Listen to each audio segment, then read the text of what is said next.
প্রত্যেকটা জিনিসই তো সাজানো ছিল। শাপলা চত্বরের ঘটনা থেকে শুরু করে ইনফ্যাক্ট, এবং ওই দিন আমি লিখেছিলাম যে শাপলা চত্বরের জিনিসটা নিয়েও কিন্তু আমি কারেক্টলি জানতাম না আনটিল 5 অগাস্টের পরে আমার হাতে একটা রিপোর্ট আসে, যেখানে আমি জানতে পারি যে মাতোয়াইল ডাম্পে রাত্র 2টা থেকে 3টার মধ্যে প্রায় 200 থেকে 300 মাদ্রাসার ছাত্রদেরকে কেটে ফেলা হয়েছে।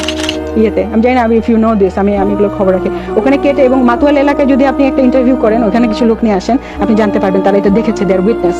সেটা সেদিন রাতে শাপলার যে ঘটনা সেদিন রাতের বেলা হয়েছে, ওদেরকে মেরে আপনার বিভিন্ন ডাম্পারে করে নিয়ে ওখানে একটা আপনার পানি পরিশোধন কেন্দ্র আছে যেখানে করা যায়, সেখানে তাদেরকে ঢুকে দেওয়া হয়েছে। এটা মাতোয়ালের শত শত লোক দেখেছে। সেই রিপোর্টটি আমার হাতে এসেছে, এবং যে ছেলেটি এটি লিখেছে বা যে মেয়েটি এটি লিখেছে তারা খুব বাচ্চা মানুষ, ওরা এত 7-5 না বুঝেই সত্যি কথা লিখেছে। তখন আমি প্রথমে এটা নিয়ে জানতে পারি এবং আমার মনটা আসলে খুব কষ্ট পেয়েছে যে আসলেই তো এই ছোট বাচ্চা, 14-15 বছরের বাচ্চা, আপনার মতো ফ্যাসিস্ট গভর্নমেন্ট, যেখানে আপনি অন্য দেশের আপনারা মোসাদ দিয়াদের সাথে মিটিং করেন, আপনার কি ক্ষতি করতে পারে?